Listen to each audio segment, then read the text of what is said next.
Kan gitu. Ya. Jadi artinya kan kalau tidak dilihat sendiri kan tidak bisa disimpulkan. Ya. Kalau melihat di CCTV kan tidak melihat sendiri. Ya. Ya kan? Ya, jadi maksud saya gini, kita kepada saintifik aja bahwa kalau umpamanya tadi ahli mengatakan otopsi adalah merupakan golden standard untuk menentukan menegakkan kepentingan seseorang korban. Dan kalau tidak akan dilakukan dengan alat-alat yang Bapak katakan tadi itu. Antara lain yang sudah dikatakan tadi itu. Nah, sekarang pertanyaan kita kan simpel.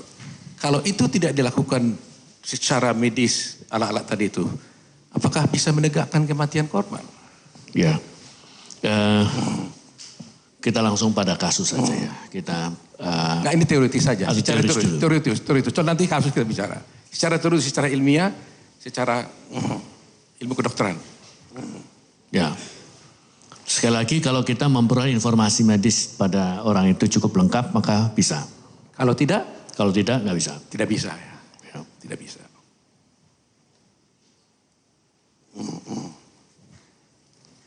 Baik. Kemudian ahli juga tadi mengatakan bahwa kita melihat sebenarnya juga kalau melihat tanda-tanda. Tanda-tanda yang terjadi. Tadi saudara mengatakan muntah-muntah. Dalam kasus ini kebetulan muntah-muntah nggak ada ya. Nah tadi saudara mengatakan itu ada lebam mayat. Jadi memang berkali-kali kita temukan perkara seperti ini. Jamnya lebam mayat pun bisa dihitung berapa lama ya. Kalau gantung diri berarti lebam mayatnya itu ada di kaki umpamanya. Kalau diterlentang lebam mayatnya itu ada di punggung. Nah. Tadi ahli sudah mengatakan dengan cepat lebih kurang 2 jam pun sudah bisa ketahuan lebam mayat itu. Bahkan kalau dia sudah sampai 12 jam itu akan permanen. Gitu.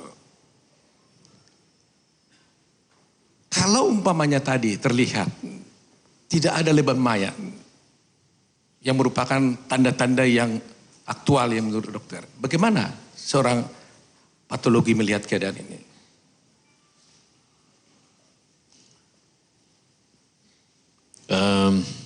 Kalau tidak ada lebam mayat. Warna merah red cherry tadi itu. Oh, cherry rednya. Jadi warna cherry rednya sebetulnya bukan lebam mayatnya. Ya. Lebam mayatnya pasti ada tetap. Hanya letaknya di mana dan warnanya yang beda ya. Nah, kalau pada kasus seperti ini kita kemudian bertanya dulu, kita meneliti apa yang sudah dilakukan sebelum dilakukan otopsi. Nah, kebetulan kasus ini jelas pada waktu otopsi juga terasa itu sudah di embalming. Maka di dalam embalming itu ada formalin. Formalin itu secara kimiawi memang merusak beberapa zat di dalam tubuh kita sehingga akibatnya adalah bisa mengakibatkan perubahan-perubahan pada temuan nanti pada waktu ini. Pada kasus kita adalah HB pada darah itu kalau dikenain formalin maka dia akan berubah menjadi methemoglobin. Methemoglobin itu berwarna coklat sehingga warna seri red itu tidak akan muncul. Jadi warnanya akan coklat ya. Dan lebam mayatnya pasti ada tetap. Masih. Jadi ada tetap lebam mayat meskipun di formalin dan warnanya tidak lagi red cherry tapi menjadi coklat. Kalau sebelum dilakukan formalin, apakah pasti akan kelihatan ada lebam mayat yang red cherry tadi? Ya, harusnya ada Pak. Harusnya ada. Sepanjang lebam mayatnya sudah terbentuk. Ya. Harusnya ada dan itu maksimal 12 jam sudah terbentuk dia ya. Ya. Kemudian tanda-tanda kebiruan di bibir. Saya tidak tahu salah atau tidak karena banyak juga penyakit-penyakit yang mengakibatkan biru. Pertanyaan saya adalah apakah biru yang terjadi di mulut tersebut atau di bibir ditimbulkan karena sianida atau karena ditimbulkan tidak keluarnya oksigen dihantarkan oleh darah sehingga dia tidak bisa bernapas sehingga mengakibatkan biru. Ya, tepatnya adalah karena sianosis. Sianosis itu adalah karena asfiksia. Jadi asfiksia adalah kalau oksigennya tidak masuk ke dalam jaringan dan CO2-nya banyak di dalam. Oh, jadi karena memang tidak ada O2 di situ ya. Bukan karena keracunannya ya, tapi tidak adanya O2-nya.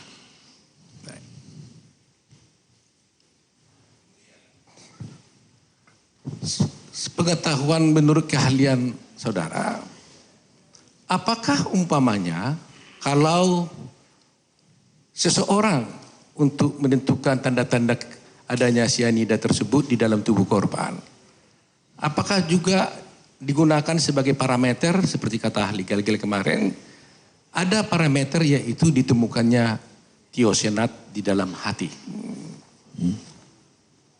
SCN, apakah begitu? Bagaimana pendapat ahli?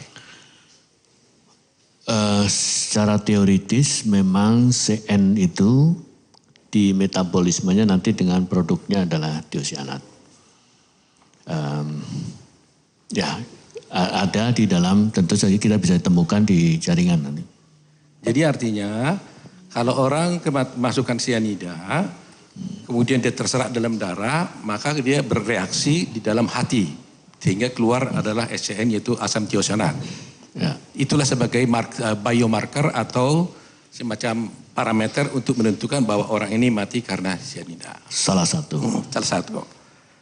Nah, kalau ternyata dalam kasus ini umpamanya telah diperiksa hati dan urin, kalau tidak ditemukannya asam tiosianat di dalam hati, apakah itu bisa disimpulkan bahwa sebenarnya sianida belum sampai ke dalam hati umpamanya, atau tidak ada kematian karena sianida itu? Ya, begini, pemeriksaan toksikologi itu macamnya banyak. Pemeriksaan yang menggunakan alat yang canggih memang biasanya begitu sekali kita periksa, kita bisa memperoleh semua dari. Sepanjang itu masih diperoleh dari ekstraksi yang sama, yang sesuai dengan itu. Sedangkan ekstraksi ada 3 macam gitu. Nah, pertanyaannya adalah apa yang sudah dilakukan oleh ahli toksikologi, saya nggak tahu. Jadi itu yang harusnya kita bahas nanti. Kalau berdasarkan catatan di sini sudah diperiksa hati, sudah diperiksa urin, ya, tapi tidak ditemukan asam tiosianat di dalam urin maupun di dalam hati. Bukan, metodenya Pak. Metode pemeriksaannya yang kita belum tahu itu sebetulnya. Nah, terlepas dari metodenya, kalau akhirnya telah tidak ditemukannya asam tiosianat itu menurut ahli yang memeriksa, apa kesimpulannya saudara? Ya, kalau itu yang disebutkan bahwa sudah diperiksa dan kemudian tidak ada, maka kesimpulan kita berarti nggak ada. Tidak ada tiosianat. Berarti proses metabolisme menjadi tiosianat itu nggak ada. Jadi artinya sianida belum sampai juga dalam hati. Bisa. Begitu ya. Oke. Kalau orang mati karena sianida, tadi dokter mengatakan itu pasti menyerang jantung dan juga menyerang otak. Sebelum dia ke jantung, apakah dia juga melewati hati? Ini sianida itu masuk dalam lambung, lambung itu kemudian akan diserap di dalam pembuluh darah, vena, kemudian dia akan jalan masuknya ke jantung dulu. Baru kemudian secara arterial nanti baru disirkulasikan ke seluruh tubuh termasuk hati. Ke hati. Jadi artinya kalau umpamanya dia sudah membunuh jantung, pasti dia kelihatan di hati begitu ya? Tersebarnya. Ya dalam waktu pendek selalu. Ya, gitu. Pasti ya, pasti. Kalau umpamanya tadi setelah saudara katakan bahwa jantung juga terkena, kemudian juga otak terkena, tanda-tanda apa yang kita lihat di dalam otak itu kalau umpamanya sianida itu sudah masuk ke otak? Tanda-tanda di dalam otaknya. Pada otak itu akan mengalami hipoksia tadi. Jadi akan kekurangan oksigen tadi. Dan kemudian jangka agak lama baru akan terjadi infark nanti. Nah, itu kira-kira yang terjadi pada otak. Kalau dilakukan pemeriksaan dengan CT scan kelihatan itu di dalam otaknya? Saya nggak ahlinya di bidang itu ya. Oh, nggak ahlinya. Saya takut salah nanti Pak. Iya, baik. Baik. Kemudian mengatakan ada hal negatif. Kalau hasil di sini kasusnya negatif gitu ya, sehingga perlu diambil kasus tanda-tanda yang lain. Maksudnya apa tadi itu? Tadi saudara mengatakan dalam kasus ini kan hasilnya negatif gitu. Yang di hati, urin kalau namanya dan empedu itu hasilnya kan negatif. Oh, gitu. Dengan dia memeriksa sianid dan tidak menemukan itu. Oh, jadi negatif ya. Ya. Saya mau tanya ini pertanyaan apa ya, orang awam nih. Kalau umpamanya pada waktu kematian, 1-2 jam, 3 jam, langsung diambil cairan lambung di tubuhnya. Hasilnya negatif. Cairan lambung tubuhnya. Negatif dari cyanida. Itu artinya apa itu? 1-3 jam diambil dari isi lambung, hasilnya negatif. Ya, berarti negatif. Berarti negatif, nggak ada cyanida? Mungkin. Hah? Mungkin atau pasti kalau negatif? Biar toksikolognya yang mengatakan. Iya, artinya. Betul negatif nggak gitu? Kalau negatif pasti nggak ada ya? Ya Nggak ada. Kalau umpamanya waktu diambil cairannya itu negatif dan tidak ada cyanida menurut ahli tadi, tapi kemudian tiga hari kemudian umpamanya diembal di formalin, kemudian 3 hari kemudian setelah itu ternyata ditemukan di dalamnya cyanida. Mungkin nggak itu? Kalau pertamanya negatif, kemudian diperiksa dalam lambungnya ada cyanida. Ya, saya menganggap ini mengandai-andai karena ya, saya tidak pertanyaan ilmiah lah, pertanyaan secara teoritis, secara akademik. Okay. Mungkin nggak? Baik. Secara akademik aja. Oke.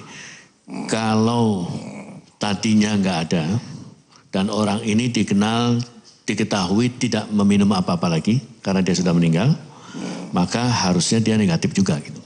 Oh, 3 hari kemudian. Kecuali bahwa pada waktu pengambilan bahan yang pertama itu ada kekeliruan, tidak terambil. Oh, itu yang masalah. Jadi buat kita misalnya karena itu kan melakukan caranya seperti apa. Kalau dilakukan sonde misalnya atau dilakukan bilas lambung atau apa itu loh. Itu harus kita ketahui itu.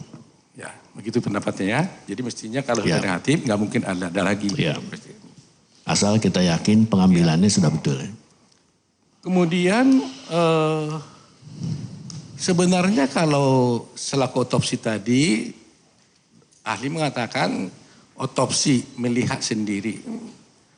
Nah, kalau umpamanya seperti ahli tadi sudah jelaskan dengan bagus sekali, bahwa kalau umpamanya sudah dilakukan pemeriksaan otopsi kepada tubuh korban, kemudian dikirim sampel ke laboratorium, kemudian hasil dari laboratorium itu kembali lagi kepada si yang melakukan otopsi. Tadi ahli mengatakan, inilah yang seharusnya yang harus diperiksa. Begitu ya ahli ya? Ya, artinya begini sebetulnya.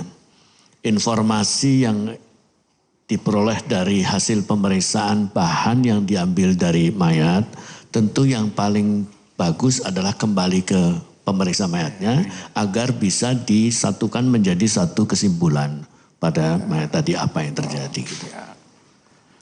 Baik, kalau umpamanya ada suatu peristiwa, ini akademik juga ini, di dalam tubuh korban ini melihat hasil pemeriksaan yang ada dari organ tubuh dan sebagainya, tidak bisa dipastikan bahwa orang ini mati karena cyanida umpamanya.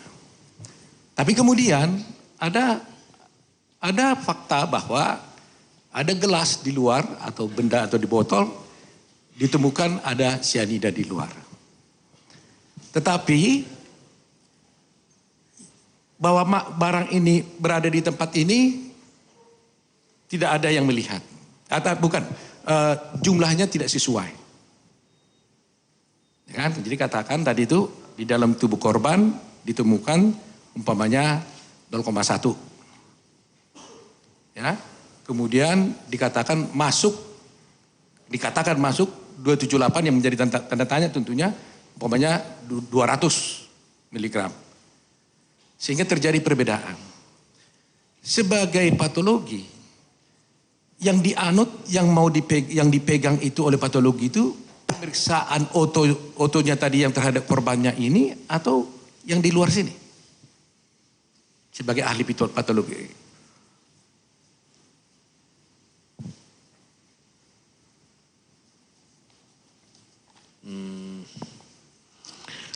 Dua-duanya kan hasil, Pak. Hasil pemeriksaan dua-duanya. Ya, artinya karena ini tidak cocok, kan ada lethal dosis umpamanya kan. Jadi artinya ini persoalannya ketika menegakkan sebab kematian. Tadi udah diperiksa bahwa hati tidak ada sianidanya, jumlah sianida yang ditemukan hanya 0,2, tidak merupakan lethal dosis, darah tidak diperiksa, di otak tidak ada terlihat, jantung tidak diperiksa, tapi ada di luar sana itu sianida yang masih dipersoalkan apakah betul masuk ke sini atau tidak. Sehingga kalau umpamanya dokter dihadapkan tanpa melihat ini umpamanya dalam situasi ini, apakah dokter itu mengambil kesimpulan itu berdasarkan apa yang ada di sini saja atau bagaimana? Begini, dokter ataupun siapapun yang ada di sana itu akan menerima apapun hasil yang diperiksa itu tadi dari organ-organ apa saja itu akan diterima. Itu adalah hasil pemeriksaan.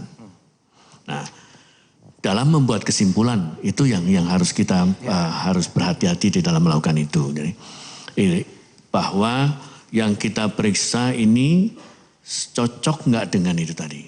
Nah,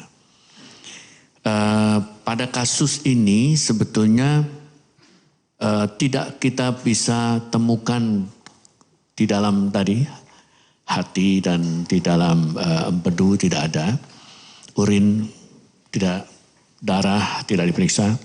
Nah, tetapi kemudian kita melihat ada gejala-gejala tadi. Dan gejala-gejala itu sesuai dengan gejala orang dengan keracunan sianida. Itulah yang ada sehingga penyimpulan adalah seperti itu tadi. Tapi ternyata kan tidak sesuai karena memang leban mayat kan nggak ada yang coklat, yang sharing jadi robah. Ya. Muntah-muntah tidak ada. Ya. Kalau itu menjadi pedoman tentunya kan nggak cocok. Begini, penyimpulan suatu gejala atau segala macam itu kita harus bisa jelaskan. Kalau dia tidak ada, mengapa tidak ada? Kalau ada alasannya mengapa itu, maka kita masih bisa mengatakan, oh jangan-jangan itu tadi. Ya. Jadi pada kasus ini misalnya, syariat itu bisa dibantahkan atau dianulir dengan adanya formalin. Sehingga dia mengakibat tidak mungkin ada keluar syariat tadi. Kemudian adanya atau tidak adanya sianid pada hati misalnya, pada jaringan. Ini penyebabnya bisa kita lihat juga bahwa ada formalin yang ada di dalam jaringan tadi. Mungkin itu menjadi penyebab itu. Nah, kalau ini kemudian kita persoalkan, maka harus dilakukan pemeriksaan ulang untuk memastikan hasil-hasil itu tadi. Jadi kalau tanpa dilakukan pemeriksaan ulang, kematian itu tidak bisa ditegakkan dengan situasi seperti ini.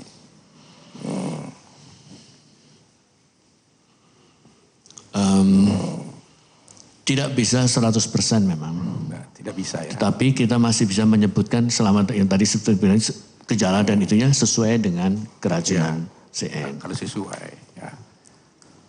Kalau orang kena sianida, Tadi dibilang kejang-kejang, kemudian muntah, kemudian pingsan, begitu ya?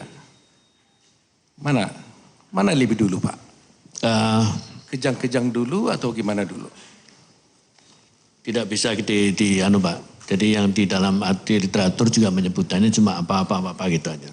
Urutannya tidak disebut, tapi urutannya nggak disebutkan. Tidak disebutkan. Cuma tanda-tandanya kejang-kejang. Ya. Nah, kemudian pingsan, kemudian muntah-muntah, gitu ya. Terus ada muntah-muntah kaitannya dengan persoalan lambungnya tadi. Lambung.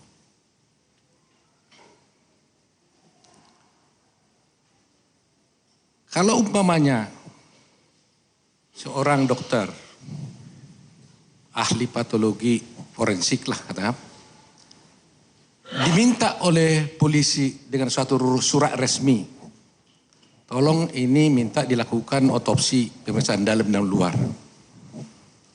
Tapi dia tidak lakukan itu bagaimana? Gini, tidak dilakukan itu tentu ada alasannya dulu. Jadi alasannya apa dulu gitu. Karena sebetulnya pada kasus kita ini sebetulnya menurut hasil pemeriksaan berita acara yang sudah ada, itu adalah tidak disetujuinya oleh keluarga. Sehingga kemudian dipilih cara melakukan pemeriksaan yang sekarang dilakukan itu. Itu alasannya. Kalau tidak disetujui keluarga, kan tidak mungkin polisi mengirim surat untuk diotopsi kan? Biasanya surat itu udah jadi duluan itu. Hah?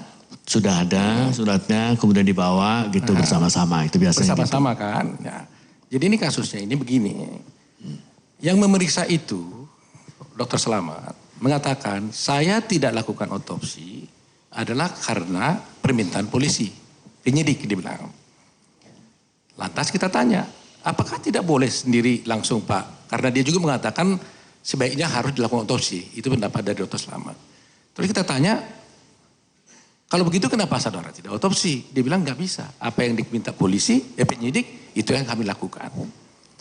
Padahal ternyata kami temukan dalam berkas perkara bahwa ada surat sesungguhnya dari polisi permintaan untuk otopsi.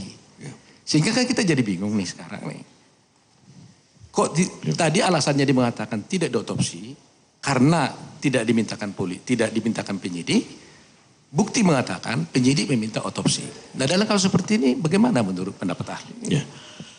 Tadi saya sudah cerita urut-urutannya adalah biasanya dalam praktek sehari-hari maka mayat itu dikirim duluan atau dikirim bersama-sama dengan surat permintaan visum tadi. Di sana mungkin sudah tertulis periksa pembedahan jenazah. Gitu. Nah kemudian kita menunggu keluarganya. Biasanya begitu ya. Nah kemudian dalam diskusi dengan keluarganya baru kemudian kita mengatakan orang ini keberatan atau enggak sih. Kalau keberatan maka harus kita kembalikan ke penyidik. Kalau dia tidak keberatan maka dia akan mengisi suatu surat semacam persetujuan dari informed consent tadi. Nah kemudian baru dilakukan. Nah, berani nggak kita melakukan tanpa ada persetujuan dari? Umumnya tidak berani. Gitu. Nah masalah kita adalah tadi Pak Penasihat Hukum mengatakan apakah surat permintaannya itu adalah minta otopsi tetapi tidak dilakukan. Nah ini harus kita teliti prosedurnya seperti apa yang terjadi gitu loh. Jangan-jangan pada waktu orang keberatan kemudian dia bicara dengan penyidik, kemudian mereka membuat suatu kesepakatan, kemudian itu yang diperintahkan kepada dokternya. Barangkali itu yang mungkin terjadi. Nah ya barangkali itu kira-kira. Saya tidak akan terus panjang, cuma hanya beritahukan saja bahwa saksi tersebut, dokter ahli ahli Selamat mengatakan, saya tidak lakukan otopsi karena memang yang diminta adalah bukan otopsi, tapi hanya pemberitaan sampel. Tetapi faktanya ada surat permohonan otopsi. Tapi ahli udah jelaskan tadi, saya kira udah cukup buat kita. Terima kasih buat dari kami sementara Pak. Ya, lanjut ahli. Saya hanya ingin tanya, apakah ahli tahu cause of death yang ditentukan oleh WHO? Sebab kematian yang ditentukan oleh WHO standar ini. Ada ICD Pak, ICD-10. Ya. Mohon dijelaskan Pak. ICD-10 itu adalah satu kumpulan diagnosis yang kemudian dicatatkan di dalam suatu klasifikasi. Apa aja di dalamnya sudah ada itu. Ya kita perlu penjelasan Pak. Ya, itu, Pak. Isinya ribuan Pak, ribuan macam. Tidak mungkin kita hafal isinya. Ada softwarenya untuk bisa menetapkan itu. Tidak hafal, tidak apa-apa Pak. Terus saya lanjutkan. Apakah dalam perkara ini sudah memakai standar itu, cara pemeriksaannya, sebab kematian yang dimaksud? Di WHO tidak ada cara-cara melakukan pemeriksaannya Pak. Sebab kematian tadi Pak. Dia hanya klasifikasi sebab kematian WHO. Ya. Sementara itu Pak ya.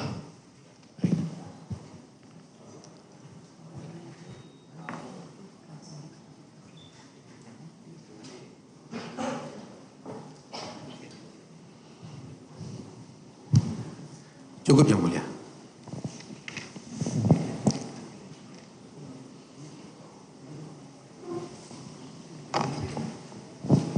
Saudara ahli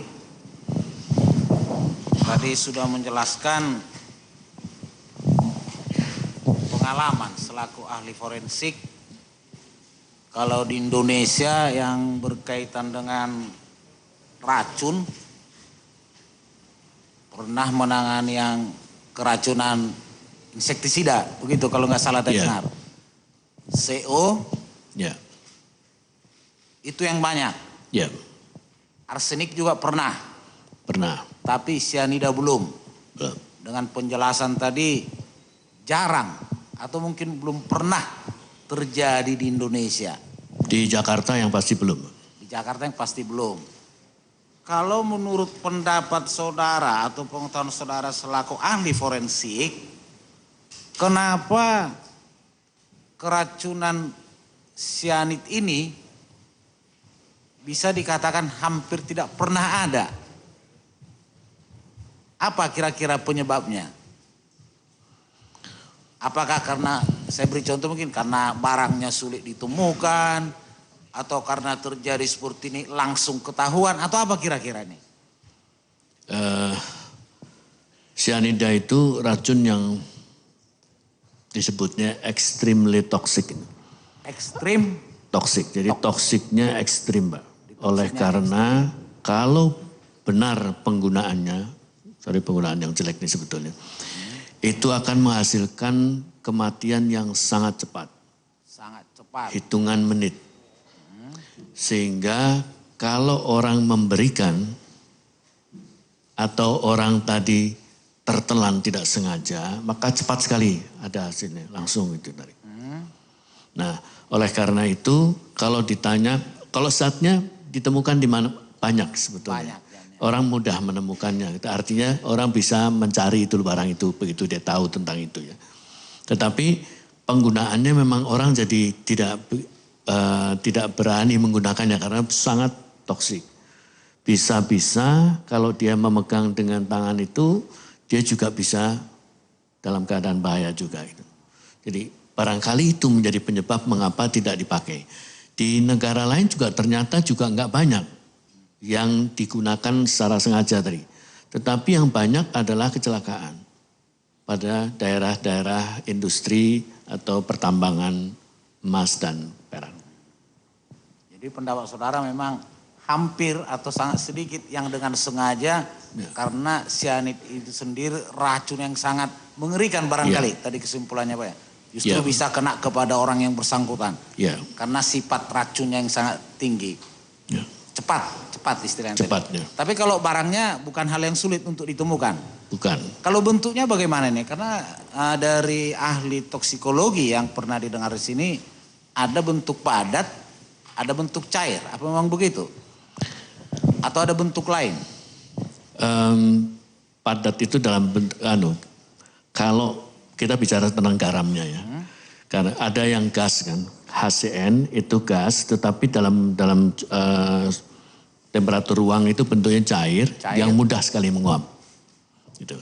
Itu yang gas. Tapi pada kasus kita ini kan sebetulnya yang diduga adalah bentuknya garam alkali. Kalau nggak NaCN atau KCN. Nah, yang biasa dipakai itu dua itu, Pak. Nah, NaCN maupun KCN itu bentuknya adalah semacam kayak kristal putih gitu. Kayak kristal putih. Ya. Kalau bentuk seperti itu, memang juga kesimpulan yang kami lihat di sini, HCl dan NaCl, bentuk kristal seperti itu diletakkan sekarang di tempat terbuka, karena tadi saudara sebutkan untuk sifatnya sangat cepat untuk menjadi gas, berubah menjadi gas. Apakah boleh atau apakah mungkin tetap dia bertahan dalam bentuk kristal atau mungkin akhirnya hilang, berubah menjadi gas? Kalau yang kristal itu tidak mudah menguap, Pak. Dia reaksi dulu dengan air, baru kemudian dia bisa menjadi gas tadi. Kalau bereaksi dengan benda cair, ya, berubah menjadi gas. Gas. Jadi misalnya dengan air, maka dia akan bereaksi sana kalau dalam suasana normal, udara normal, maka menjadi NaOH dengan HCN. HCN-nya menguap. NaOH dengan HCN. HCl.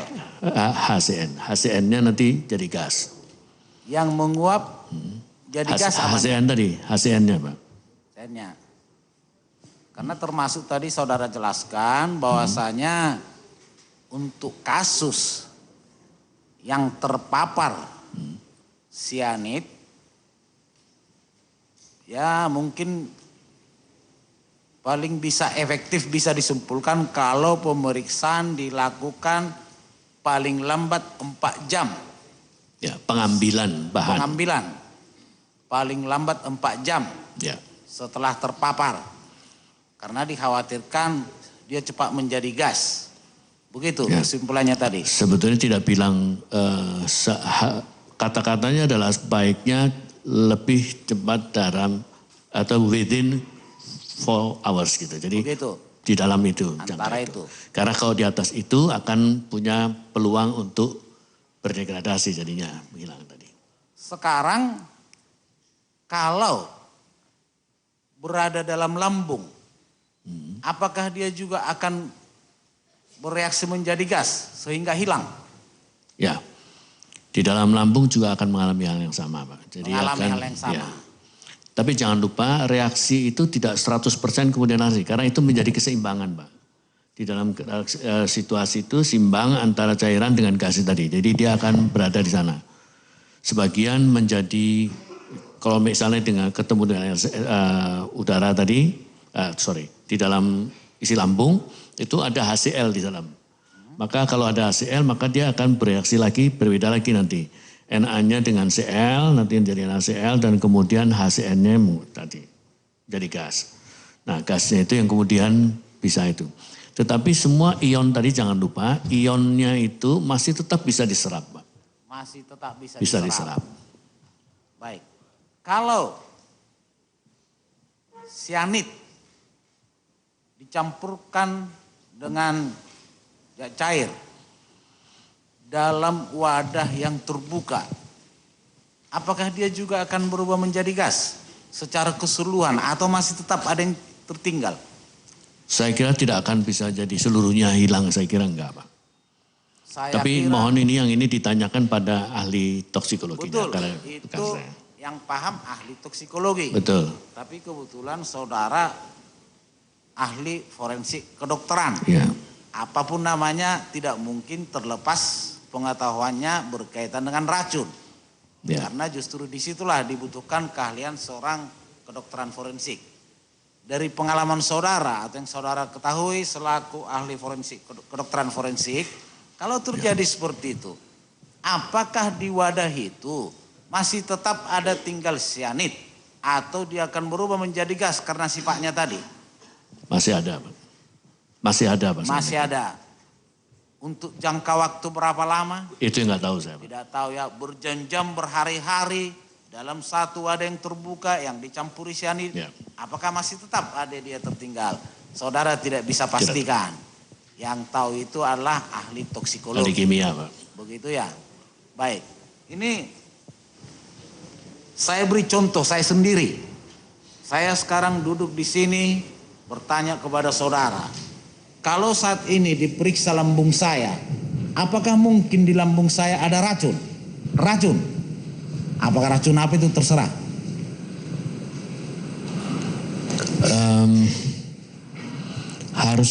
Jadi gini, racun ada di dalam lambung umumnya berasal dari benda yang dimakan atau diminum.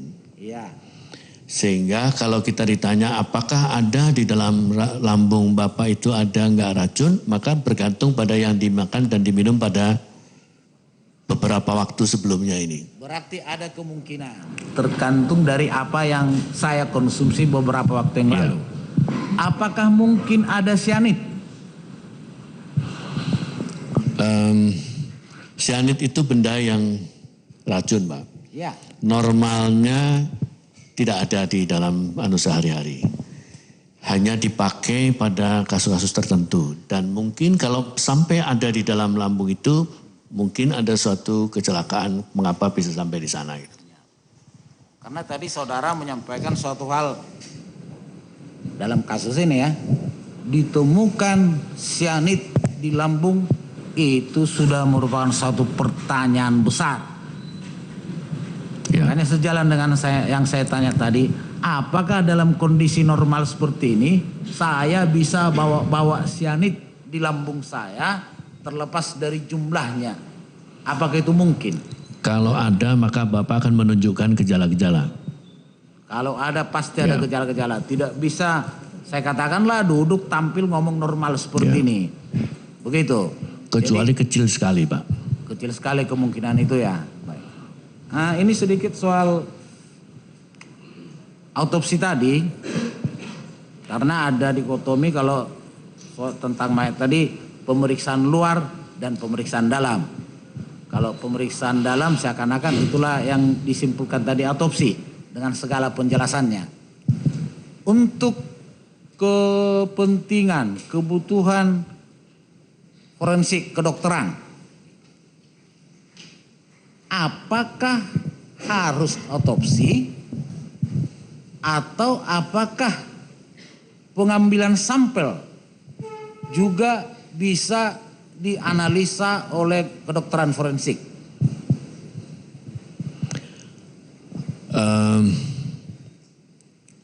Tadi saya sudah cerita sebetulnya bahwa yang kita kerjakan kalau kita tidak ada informasi lain sebelum ini tadi pada orang itu, maka kita lakukan otopsi tadi. Kalau tidak ada informasi lain tadi. Nah, pada kasus kita, kemudian kalau otopsi tidak dilakukan, nah pertanyaan kita adalah sebetulnya itu, begitu otopsi tidak bisa dilakukan, apa yang harus kita kerjakan? Untuk bisa tetap memperoleh informasi. Mungkin informasinya tidak 100% bagus, tetapi ada informasi. Itu yang harus kita dikerjakan oleh para dokternya tadi. Jadi dari pengambilan sampel mungkin tidak 100%, tetapi apakah dapat dipandang cukup untuk mendapat informasi dari pengambilan sampel? Pertanyaannya yang pasti begitulah pertanyaan saya. Ya, betul. Jadi itulah yang dituju atau dimaksudkan oleh para pelaksananya itu, dokternya maupun polisinya, bahwa paling tidak dia bisa mengambil bahan-bahan yang bisa digunakan untuk memperoleh informasi yang cukup. Itu.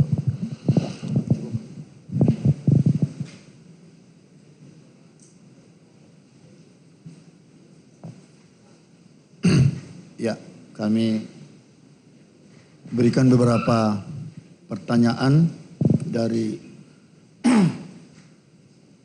hasil penjelasan saudara tadi. Yang tertarik pertama saya melihat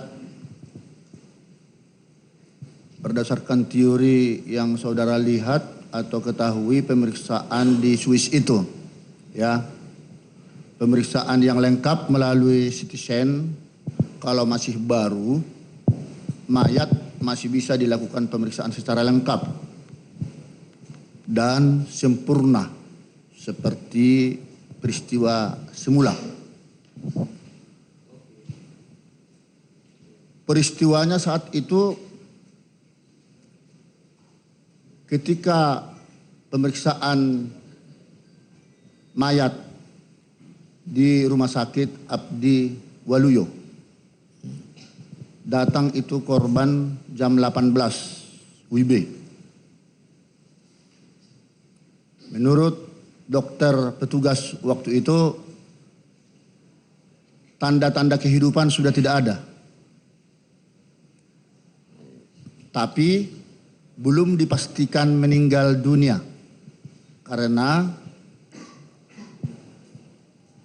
belum dilakukan tes jantung. Baru setelah 18.30 dipastikan korban meninggal dunia. Merujuk kepada pendapat saudara tadi, kalau mayat itu setelah meninggal 4 jam kemudian itu harus segera dilakukan pemeriksaan. Pertanyaan waktu itu kepada dokter jaga, kenapa saudara tidak segera melakukan pemeriksaan darah? Alasannya karena itu tugas daripada dokter forensik. Demikian dia bilang. Pertanyaannya kepada saudara, apa memang demikian? Dalam posisi atau kondisi korban yang memerlukan sesuatu penanganan serius, apalagi setelah keluarga korban mengatakan kepada petugas itu, ini disebabkan karena baru minum kopi. Yang tentunya di situ dokter, petugas harus segera mengambil sikap, tindakan yang betul-betul ya untuk membantu korban apakah memang karena ada sesuatu penyebab. Nah, apakah memang harus forensik yang harus mengambil darah itu? Bagaimana menurut ahli? Atau bisa mereka sebenarnya? Begini, pada kasus tadi memang datang itu sudah nggak ada tanda-tanda kehidupan. Artinya kita biasanya mengatakan itu mati klinis. Pada mati klinis belum tentu itu sudah permanen. Sehingga umumnya kita lakukan pertolongan dulu dengan melakukan resusitasi. Nah, resusitasi itu bisa mengubah yang tadi mati klinis bisa hidup lagi. Ya. Menjadi bukan mati somatis. Jadi pada kasus ini setelah dilakukan tindakan 15 menit ternyata tidak ada perubahan, maka dinyatakan meninggal. Jadi meninggalnya itu menyatakan meninggalnya 18.30. Tapi peninggalnya betul kapan kita nggak ada yang tahu, Pak. Yang jelas pada waktu hadir pun datang 18 itu sudah nggak ada tanda-tanda kehidupan gitu.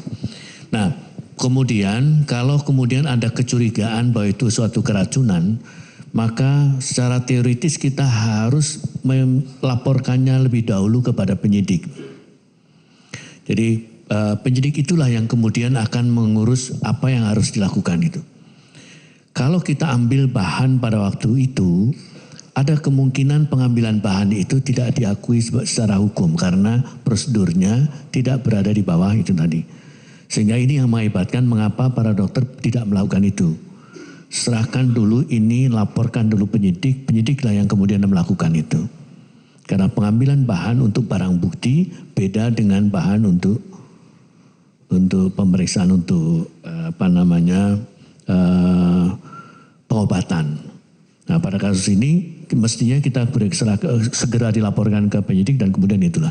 Tadi yang saya mengatakan bahwa di negara-negara maju umumnya ada peraturan itu, Pak.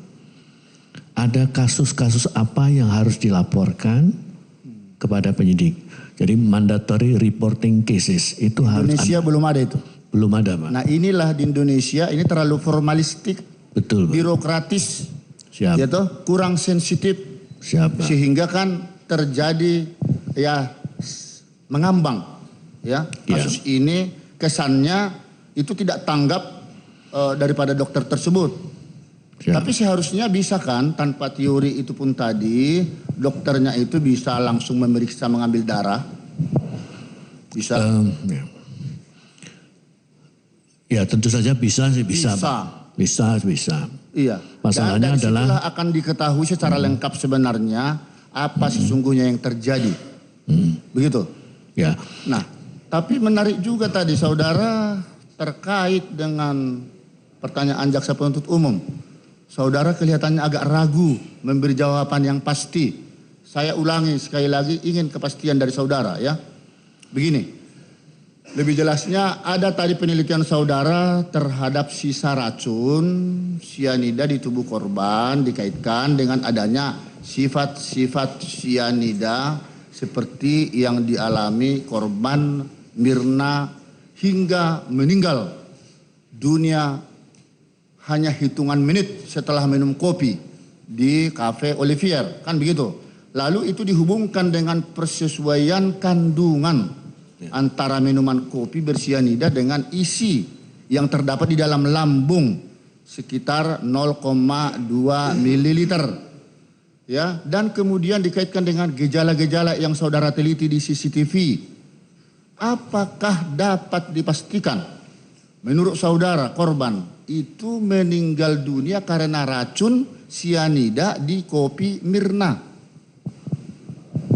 Dapat dipastikan apa tidak?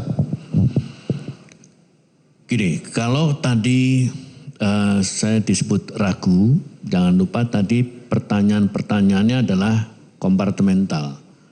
Terpotong-potong sehingga itu adalah jawaban pada potongan-potongan itu. Ya. Nah, kalau kita dihadapkan kepada kasus, maka rangkaian gejala itu harus diperhitungkan seluruhnya. Gejala maupun tanda maupun apapun hasil pemeriksaan yang kita peroleh. Itu kita perhitungkan seluruhnya. Nah, pada kasus ini kalau kita perhitungkan seluruhnya, maka onset yang begitu cepat, itu jarang kita bisa temukan pada kematian-kematian yang bukan ini. Kalau terutama racun tadi, itu sangat spesifik pada racun yang sangat hebat. Tentu pada penyakit bisa juga seperti itu ya. Tetapi gejalanya tidak seperti yang ini tadi. Gejalanya ada pada orang ini kan beberapa hal itu sesuai sekali dengan keracunan CN-nya tadi. Jadi kalau kita mengatakan bahwa ada gejala tadi, ada sakit kepala, merasakan itu tadi tidak bagus, kemudian perutnya sakit, kemudian kehilangan kesadaran, nafasnya cepat, dan kemudian terakhir koma dan kemudian meninggal. Ini adalah deretan yang juga sesuai sama dengan deretan pada orang keracunan CN. Nah, kemudian ditemukan CN di dalam si lambung. Maka itu bisa diurutkan seolah kita mengatakan ini sesuai dengan itu tadi. Gitu. Ya, setelah itu dikaitkan semua dan nyatanya memang ada korban. Ya. Jadi kita tidak mencari siapa yang melakukan ya. Tidak. Tetap bukan di situ kita pertanyaannya. Tetapi apakah korban itu sebenarnya meninggal karena ada racun di kopi yang barusan diminum tadi? Itu pertanyaan yang perlu saudara jawab secara tegas. Ya. Bagaimana? Itu jawabannya adalah berarti ini sesuai dengan keracunan CN yang diperoleh dari tadi. Nah, ini yang sebetulnya yang bisa kita tegaskan itu tadi. Sesuai tadi. Sesuai. Tidak tegas saudara meninggal karena kena racun sianida. Tidak yakin, Pak. Kita harus mengatakan begini. Sesuai. Sesuai dengan apa? Dengan keracunan sianida. Dengan keracunan sianida. Ya terlalu politis. Tidak, Pak. Di negara lain juga menggunakan hal yang sama. Begitu jawaban saudara ya. Kita bisa lihat meninggalnya Pak Munir Ya. Orang Belanda juga enggak menyebutnya sebagai sebab kematian adalah keracunan arsen, enggak. Baik, coba kita bandingkan tadi saudara katakan seseorang meninggal karena kesengat listrik. Ya. Yang diteliti jantungnya. Ya. Lah, kalau seperti korban ini sekarang meninggal, ya, dari hasil penelitian adalah karena sianida. Karena memang nyata Ya. praktek baru minum kopi hitungan menit. Yang perlu diteliti diperiksa apanya untuk mengetahui lebih tuntas bahwa itu adalah disebabkan oleh racun sianida.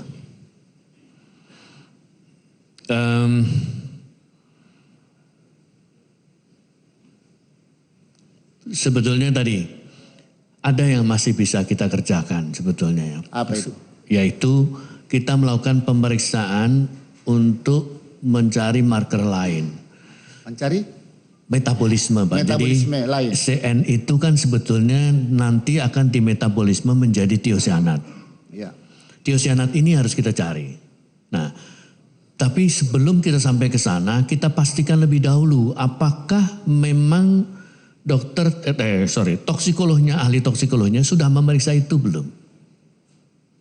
Nah, dalam hal ini sudah diperiksa belum? Saya nggak tahu Pak.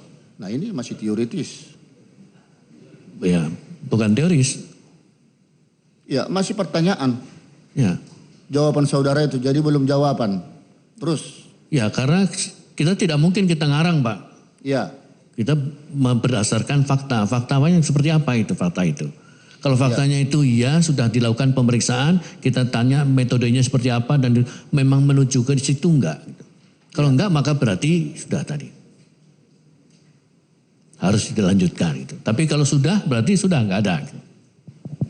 jadi ini penelitian terhadap meninggalnya korban ini masih belum tuntas itu disebabkan karena racun sianida. Bukan, harus ditanya dulu sama toksikolognya. Kalau toksikolognya sudah mengatakan sudah diperiksa, selesai. Kami sudah memeriksanya. Ya. Menurut ahli-ahli tersebut menyatakan pada prinsipnya adalah meninggal karena sianida. Bukan, sudah diperiksa enggak tiosianatnya tadi? Sudah diperiksa apanya? Tiosianat. Tiosianat. Nah, ini urusan jaksa itu. Sudah diperiksa. Sudah diperiksa. Ya. Sudah diperiksa negatif. Iya. Jadi begitu jawaban saudara ya. Baik, kemudian terkait pertanyaan rekan hakim tadi. Setelah sianida masuk ke dalam lambung, masih bisa juga menguap. Dan saudara juga tadi katakan itu ya, masih bisa menguap berupa gas. Kalau begitu sianida yang masih tersisa 0,2 ml di lambung itu, apakah itu merupakan sisa penguapan sianida kah? Atau memang hanya itu yang masuk? Atau sebelumnya memang sudah lebih dari situ? Hanya karena sudah sempat 5 hari meninggal korban, nah terjadi penguapan. Silakan. Logikanya itu tentu sisa Pak. Sisa. Ya. Penguapan. Karena ada waktu yang begitu panjang, ada perusakan oleh formalin, ada reaksi dengan HCl mengakibatkan penguapan, menjadi gas, dan itu adalah sisanya. Begitu. Ya. Kalau begitu kenapa masih ada sisa itu di sana sementara formalin sudah masuk ke dalam tubuh? Formalin lewatnya bukan lewat lambung, Pak. Oh, itu lewat mengalir darah ya? Darah, Pak. Begitu. Lanjut pertanyaan, apakah bebas seseorang ya mendapatkan racun sianida? Biasanya orang yang menggunakan sianida itu orang kebanyakan atau orang-orang tertentu saja. Dan untuk apa itu digunakan? Jawab dulu. Sianida banyak digunakan untuk usaha tambang emas, tambang perak, dan juga digunakan beberapa percetakan atau fotografi juga dipakai. Ya. Artinya berarti orang memang bisa membeli itu. Tapi apakah harus dapat surat keterangan dokter misalnya atau izin? Enggak ada. Oh, tidak perlu. Nah, bertentangan jawaban saudara dengan ahli sebelumnya. Harus dapat izin keterangan dokter. Bagaimana itu? Saya menjadi dokter 30 tahun tidak pernah mengeluarkan surat untuk orang mau beli sianid. Wah, Kalau begitu perlu koordinasi. Yang ada Pak, kita harus bedakan antara sianida yang dipakai sebagai bahan laboratorium. Ya. Yang itu memang kita gunakan untuk tujuan laboratorium tertentu dan itu murni sianidanya dan itu memang harus beli dari perusahaan-perusahaan tertentu supplier itu dan itu menggunakan ada suratnya tadi. Ada surat harus izin. Resmi itu. Dari? Oh dari perusahaan institusi yang akan membeli ini laboratoriumnya tadi. Begitu. Jadi bebas orang Tidak mendapatkan bebas. itu. Karena institusi itu harus institusi laboratorium yang bagus. Kalau yang murni untuk digunakan untuk laboratorium.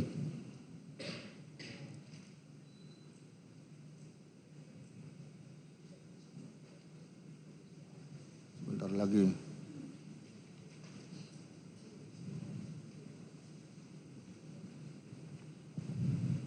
Ya, sementara cukup. Ada yang mulia?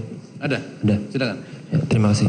Saudara ahli, terkait dengan pengambilan sampel tadi, untuk mendapatkan informasi dari hasil pengambilan sampel, entah itu lambung ataupun yang lain sebagainya, apa saja yang dibutuhkan? Apakah itu juga termasuk metode pengambilan juga mempengaruhi hasil kesimpulan dari pengambilan sampel itu, atau volume dari sampel itu sendiri juga diperlukan agar hasilnya dapat diketahui?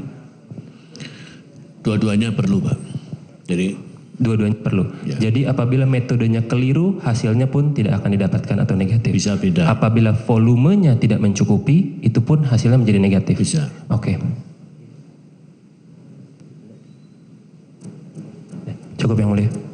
Dari penasihat hukum masih ada? Ada yang mulia. Kepada ahli, tadi pertanyaan tadi majelis mengenai soal hasil pemeriksaan hati. Ini apakah ada di dalam hati itu tiosan atau tidak? Saya mau tunjukkan kepada ahli.